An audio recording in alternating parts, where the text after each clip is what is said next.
Hello students, welcome to my channel Nanak education point. I am Hina Takkar. मैं class 11 micro economics के लिए videos बना रही हूँ। अगर आपने पिछली वीडियोस नहीं देखी तो प्लीज स्टूडेंट्स को जाके देख लीजिए। और चैप्टर बस खत्म ही होने वाला है, थोड़ा सा लंबा जा रहा है स्टूडेंट्स, क्योंकि जो है चैप्टर लंबा है तो आपको एक एक चीज़ कॉन्सेप्ट भी क्लियर करने में बहुत इंपॉर्टेंट है, क्योंकि एमसीक्यू क्वेश्चंस के लिए आपको डीपली नॉलेज होना बहुत ज़्यादा ज़रूरी है। बीच में से क्वेश्चन कहीं भी बन जाते हैं, और एमसीक्यू क्वेश्चंस का मतलब ही यही है कि आपको लाइन टू लाइन हर एक लाइन की श्योरिटी होनी चाहिए, तो ही आप एमसीक्यू में अच्छा गेन कर पाएंगे। तो आपको लाइन टू लाइन समझाने के लिए टॉपिक थोड़ा सा लंबा जाएगा, so you don't worry about that. बस आप जो है नोट्स बनाते रहिए, स्क्रीनशॉट लेते चल रहिए। अगर आपको कोई भी क्वेरी आती है मुझे इंस्टाग्राम पे डीएम कर सकते हैं, मैं आपका जरूर रिप्लाई जरूर दूंगी।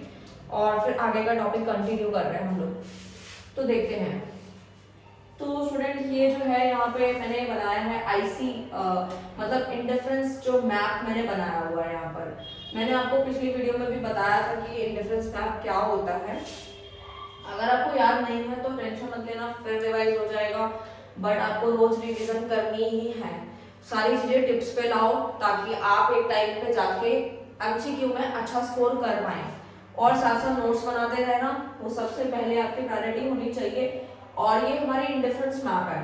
तो इंडिफरेंस मैप के अंदर हमने देखा, पहले हमने पढ़ा था इंडिफरेंस कर्व क्या था, फिर हमने इंडिफरेंस कर्व को यहाँ पे बहुत सारा बनाया है, तभी मैंने यहाँ लिखा है IC1, IC2, IC3, ये तीनों ही लिखे हुए हैं। जब ये तीनों ही यहाँ पे मैंने बना दिए हैं, ऐसे मैं बहुत सारे बना सकती हूँ। यहाँ पर इंडिफरेंस जो कर्व है वो बहुत सारे बना सकती हूँ, बट मैंने यहाँ पे सिर्फ 3 ही बनाया है।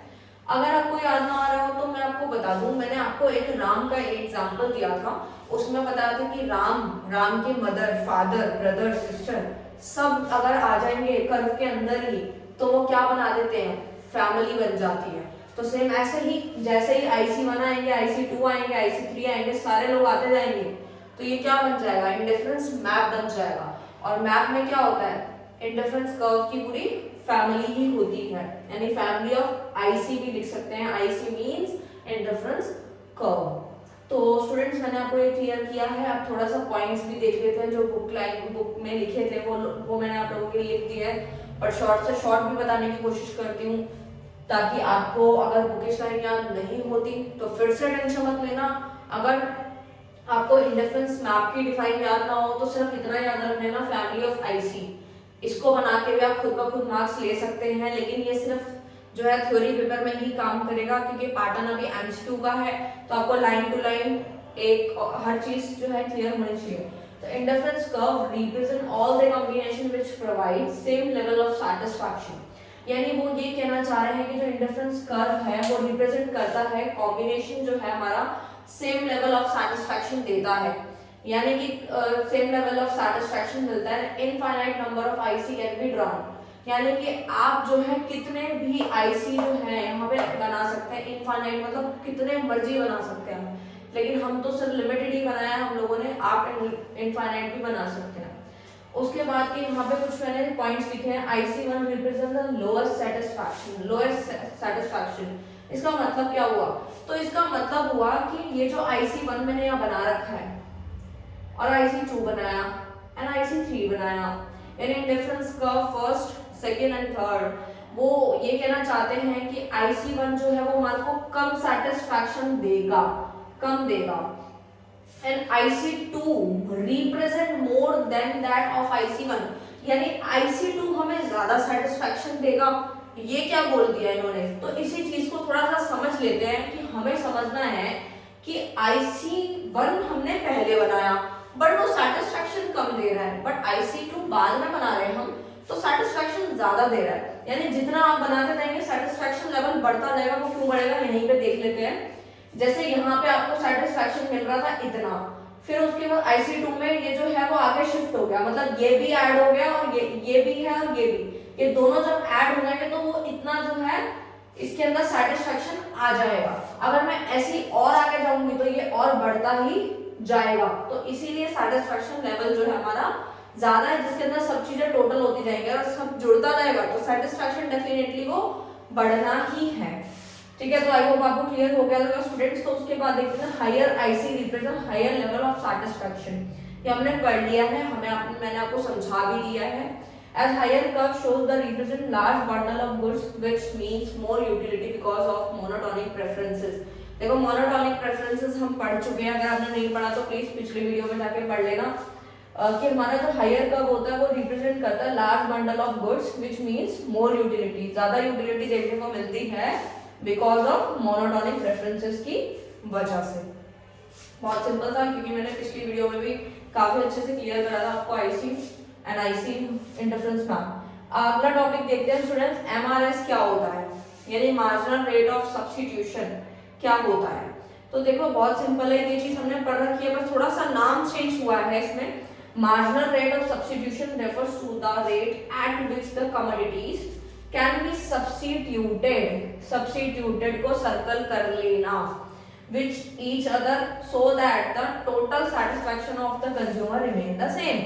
इसका मतलब क्या हुआ, इसका मतलब हुआ मार्जिनल रेट ऑफ सब्स्टिट्यूशन जो है वो एक ऐसा रेट है कमोडिटीज का जिसमें एक गुड जो है वो सेक्रीफाइस कर रहा है और दूसरा गेन कर रहा है। मतलब सेक्रीफाइस मतलब गेन, एक कमोडिटी गेन करने में कितना सेक्रीफाइस हो रहा है, यानी कितना सब्स्टिट्यूट हो रही है वैल्यू। तो इसी को मैंने यहाँ फॉर्मूले में लिखा है एमआरएस, यानी कि मार्जिनल रेट ऑफ सब्स्टिट्यूशन है AB is equal to delta S upon में डेल्टा गेन।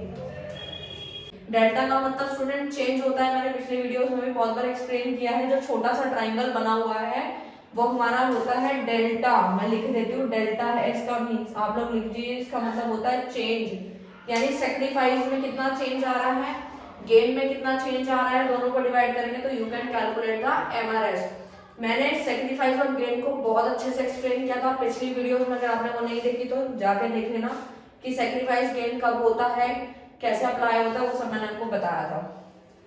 तो इसके अंदर ये फॉर्मूला लिख दिया मैंने, इसके अकॉर्डिंग ही डेल्टा सेक्रीफाइस यानी कि एप्पल या बनाना दोनों में से कौन सेक्रीफाइस कर रहा है, तो आप यहाँ देख पा रहे होंगे बनाना सेक्रीफाइस कर रहा है, सेक्रीफाइस मतलब कम होता जा रहा है आपको, तो डेल्टा बी ऊपर यानी डेल्टा बनाना अपॉन में डेल्टा ए कितना यानी गेन कितना हो रहा है, तो एप्पल गेन कर रहा है, तो इसीलिए delta B upon delta A लिखा है मैंने। दोनों को डिवाइड कर देंगे तो you can calculate the MRS. ठीक है, तो जल्दी से इसकी कॉम्बिनेशन देख लेते हैं, उसके बाद एमआरएस कैसे निकालना। बहुत ही सिंपल ट्रिक है स्टूडेंट, बहुत मुश्किल नहीं है, बिल्कुल घबराना मत। माइक्रो इकोनॉमिक्स बहुत इंटरेस्टिंग है, अगर आप इसको थोड़ा सा भी ध्यान देके पढ़ेंगे और एक लॉजिक लगा के पढ़ेंगे तो आपको एक माइक्रो इकोनॉमिक्स में बिल्कुल बोर नहीं होगे, आपको अच्छी लगेगी। कॉम्बिनेशन PQRST है, ठीक है, एप्पल एंड बनाना है। एप्पल दिया 1 2 3 4 5, बनाना दिया हुआ है 15 10 6 3 1 दिया हुआ है, ये शेड्यूल है।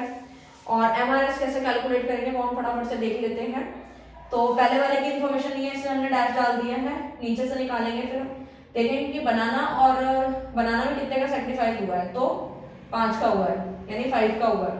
फिर हम देखते हैं एप्पल बनाना में गेन कितने का हुआ है, तो गेन 1 का हुआ है। गेन और सेक्रीफाइस कैसे पता चलता है, अगर कम हो रहा है तो सेक्रीफाइस, ज्यादा हो रहा है तो गेन। तो 5 और 1 आ रहा है यानी 5 बनाना, तो मैंने यहाँ लिख दिया 5B रेशो 1 1 मतलब 1 एप्पल जो है वो हमने जो है गेन किया, तो इसीलिए मैंने यहाँ लिख दिया है 5B रेशो 1A। ठीक है, अब हम देख लेते हैं और कितने कितने का सेक्रीफाइस है, नीचे वाला लिख लेते हैं। 10 में से 6 माइनस करेंगे तो स्टूडेंट कितना आएगा 4, यानी 4 बनाना सेक्रीफाइस हुआ है रेशो, और गेन कितने का हुआ है 1 का हुआ है, तो 1 एप्पल लिख दिया, 1A लिख दिया। ठीक है, अब 6 और 3 में कितने का सेक्रीफाइस हो रहा है, 3 का हो रहा है रेशो, गेन कितने का हो रहा है 1 का हो रहा है। उसके बाद 3 और 1 में चेंज कितने का, मतलब बनाना में कितना सेक्रीफाइस किया हमने 2B का, और इसमें गेन कितने का 1A का। तो आई होप आप समझ गए, बहुत सिंपल है ये एमआरएस निकालना, सेक्रीफाइस को और गेन के जो चेंज को आपको डिवाइड दे देना, बहुत सिंपल याद रखना। तो इसी को हम ग्राफ पे प्लॉट कर दिया है हम लोगों ने, यहाँ पे बनाना ले लिया है y एक्सिस पे, x एक्सिस पे हमने एप्पल ले लिया है, 1 to 5 नंबर प्लॉट्स किए, उसका पूरा नंबर सेम नहीं उतारेंगे, बस सिर्फ डिफरेंस देखते हैं कितने कितने का ज्यादा, तो 3 के टेबल से लिख दिया हम लोगों ने 3 6 9 12 and 15। ठीक है, तो पॉइंट मार्क कर दिया है। तो स्टूडेंट अब समझने वाली बात यहाँ पे ये है कि यहाँ पे जो प्लॉट हुए नंबर आप देख पा रहे होंगे, मैंने बनाया है 5B4 PQRST, यानी क्या क्या लिखे हैं वो इसको थोड़ा सा समझ लीजिए।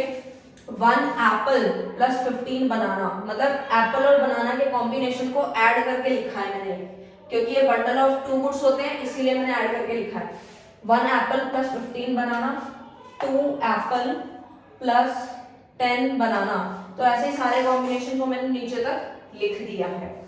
ठीक है, तो लिखने का पॉइंट प्लॉट हो गया। PQRST इनको नाम दे दिया, जो कि कॉम्बिनेशन मेरे थे वही नाम दिया है मैंने इनको। ठीक है, तो स्टूडेंट समझने वाली बात ये है कि हम यहाँ पे ये देखेंगे कि जो बनाना है, इस टॉपिक को मैंने पहले भी क्लियर किया था, अच्छे से क्लियर करा था कि एप्पल बनाना जो है वो सेक्रीफाइस क्यों करता है ज्यादा, यानी ज्यादा सेक्रीफाइस करना पड़ता है हमें एक गेन करने के लिए। एक यानी कि अगर आपको एक गेन करना है तो ज्यादा से ज्यादा वैल्यू सब्स्टिट्यूट करनी पड़ेगी। तो वही हुआ। तो हम यहाँ देख रहे हैं कि पहले 5 बनाना का सेक्रीफाइस हो रहा है यहाँ पर, फिर उसके बाद 4 बनाना सेक्रीफाइस हो रहे हैं, फिर 3 बनाना। आप सोचेंगे सेक्रीफाइसिंग की जो रेशियो है, सब्स्टिट्यूशन कह लो या सेक्रीफाइस कह लो, उसकी जो वैल्यू है वो डिक्रीज क्यों होती जा रही है? डिक्रीज इसलिए होती जा रही है क्योंकि स्टूडेंट्स देखो, पहले हमें बनाना बहुत अच्छा लग रहा था तो हम 15 ले रहे थे, हम एप्पल इतना नहीं ले रहे थे, वरना 1 यूनिट लेके चल रही है। ठीक है, फिर हमने बनाना की जो क्वांटिटी को कम कर दी, 5 सब्स्टिट्यूट कर रहे हैं। किसकी वजह से? एक एप्पल को गेन करने के लिए 5 सब्स्टिट्यूट कर रहे हैं हम लोग। तो इसी सब्स्टिट्यूट मतलब जो है 5 सब्स्टिट्यूट करने करा हमने एक गेन करने के लिए। तो आप समझ सकते हैं ये चीज कि एक टाइम ऐसा आएगा हम ये सोचेंगे, देखो DMU बार बार फिर से अप्लाई हो जाता है कि अगर आप कोई कॉमोडिटी जो है, कोई भी गुड अगर डेली बेसिस पे कंज्यूम करते हो तो उससे बोर हो जाते हो और आप सोचते हो कि मैंने किसी इस चीज के चक्कर में दूसरे चीज को भी मैंने ज्यादा सेक्रीफाइस किया है, तो एक लेवल आके वो क्या होता है, वो रिड्यूस होना शुरू हो जाता है। तो ऐसे यहाँ पे क्या है, यानी कि सब्स्टिट्यूशन वैल्यू कम होती जा रही है। सब्स्टिट्यूटेड पहले 5 बनाना था, फिर 4 बनाना हुआ, फिर 3 बनाना सेक्रीफाइस हुआ, फिर 2 बनाना, फिर 1 बनाना। कि मैं कहा मैं 5 बनाना सेक्रीफाइस कर रही थी एक यूनिट को गेन करने के लिए, अब मैं 1 बनाना ही सेक्रीफाइस कर रही हूँ, यानी 1 बनाना को सब्स्टिट्यूट कर रही हूँ 1 गेन के। मतलब मुझे ये बात समझ आ गई है कि एप्पल से मैं थोड़ी बोर हो गई हूँ, या फिर मुझे ये चीज समझ आ गई है कि जो बनाना है वो मेरा ज्यादा सब्स्टिट्यूट मैं क्यों करूं, इसीलिए मेरी वैल्यू जो है डिक्रीज होती जा रही है। उसके पीछे का रीजन भी क्या होता है कि जो हमारा MRS है वो गिरता जाता है, जिसकी वजह से जो है ये वैल्यू हमें देखने को मिल रही है।